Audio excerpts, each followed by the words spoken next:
一番最初まで戻したんですけど、はい、まだ見ますかね、これ。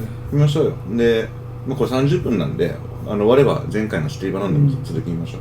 Look, a lot of people ask me often, they say, Pat, I know you're from Iran, I know you were born there, you lived there from 78 to 89. How do you feel about the way media paints? 1978 to 89。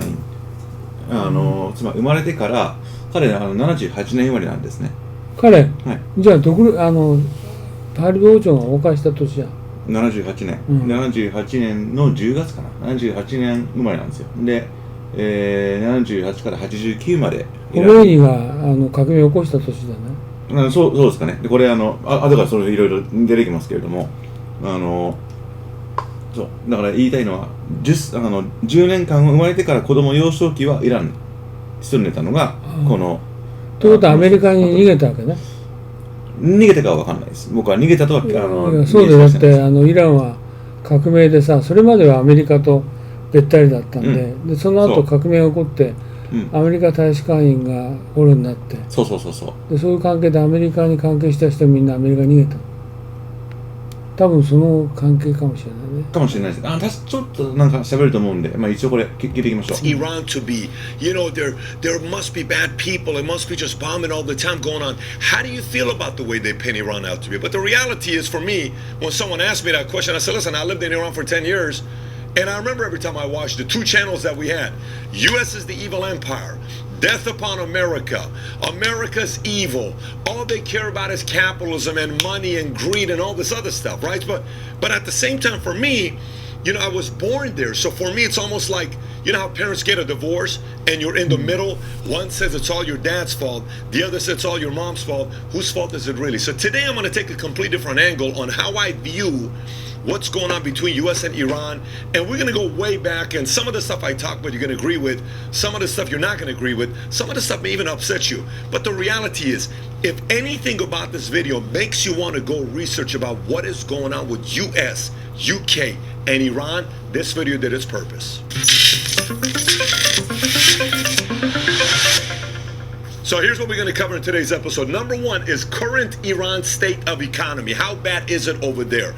Is it as bad as people make it out to be? Number two, relevant countries that have to do with everything that's going on with Iran continuously.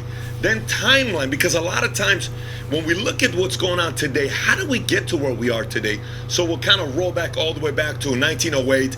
And then what presidents in U.S. did well with leaders or prime ministers of Iran, and then my final thoughts on what I think is taking place and how some things will change and some things may not change.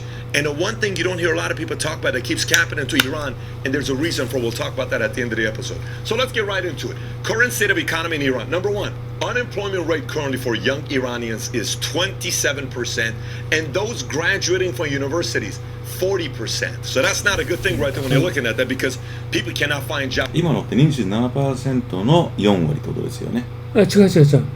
27%、若い人 27% 修行してて、大学卒業した人が4割。だって若い人、違う、大学卒業した人はの中で 40% が就職できない。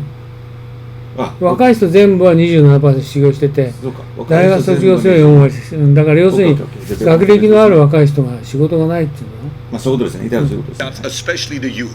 Number two, inflation is estimated to be at 40%, although Professor Steve Hanke from Johns Hopkins University, who was a senior economist to President Reagan, says there's no way in the world it's at 40%. It's at least at 250%. But again, 40 to 250% is still terrible for any country. On top of that, families who want to go feed their kids. Today, in the last 12 months, meat prices are up 57%, milk and egg up 37%, vegetables up 47%. That's basic shopping. Outside of that, their currency, the rial, has lost 60% of its value against the US dollar in the last 12 months. Today, $8 equals 40 against the side of that. Their currency, the rial, has lost 60% of its value against the US dollar in the last 12 months. 12 months. 1年間. 12 months. $8 equals 42,000 rials.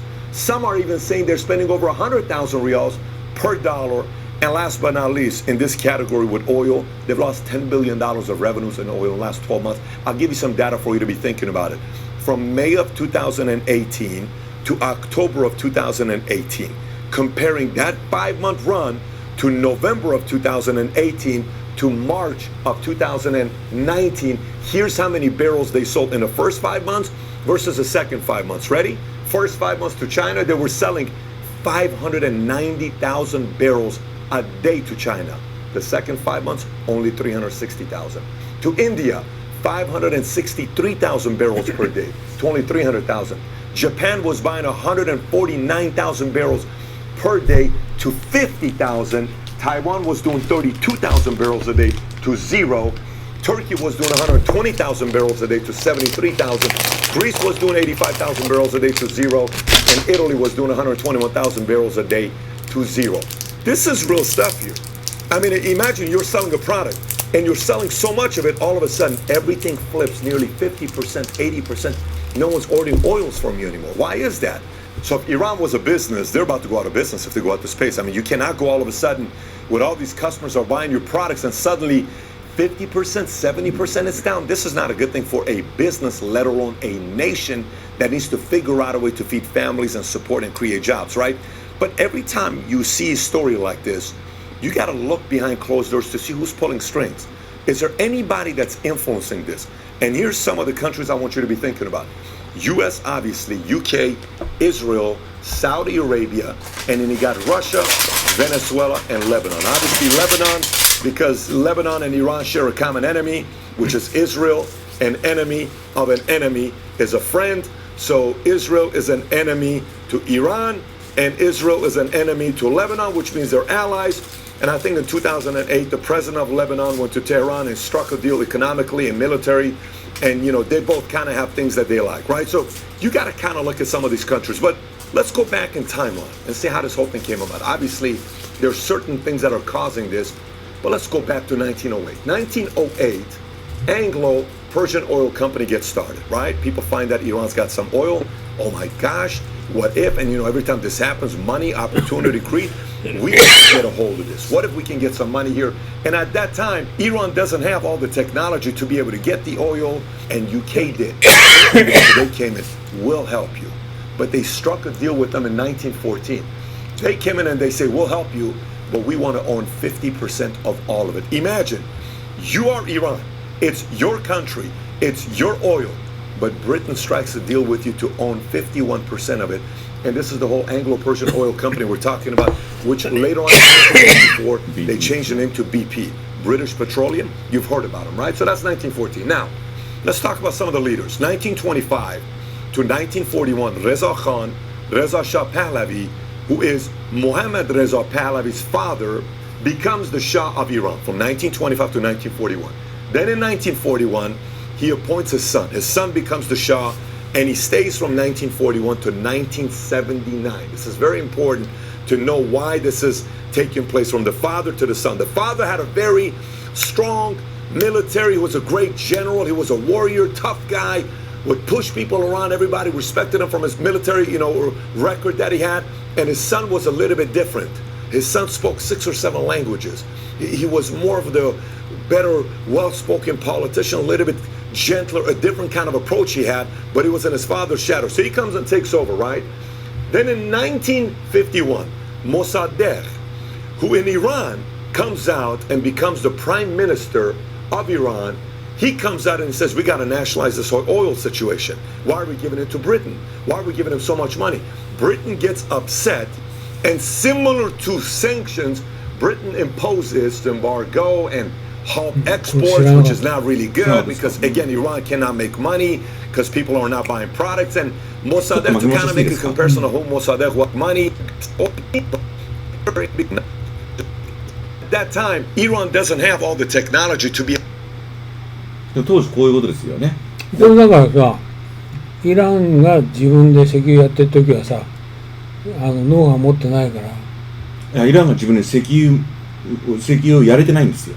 だからノウハウ持ってないから、こういうふうにドラム缶に石油を入れて運んでね、で何したのか分かんないけど、何にもできなかった。で BP がさ、51% 投資して設備を作ったんだよね。その通りです。でそれ作ったんだけど、イランはさ、欲が深くてさ、BP のおかげでできたにもかかわらず、BP が 51% もね、その権利持ってるのおかしいって言ってさ、国営化したんだよね。それは後半の話ですね。多分最初55年。つまりこれBP できたのは1914年って言ってたんで、その14年の時はありがたかったんですよ。いや、そうだから16年に BP が 51% 株を買ってね。ちょっと be able to get the oil, and UK did, Britain did, so they came in, we'll help you. But they struck a deal with them in 1914. 1914ですね。14年に、51% のシェアで会社アングロサクソンのオイルを51年に国営化したんだ。で、待ってね、54年に BP でしょ。54年に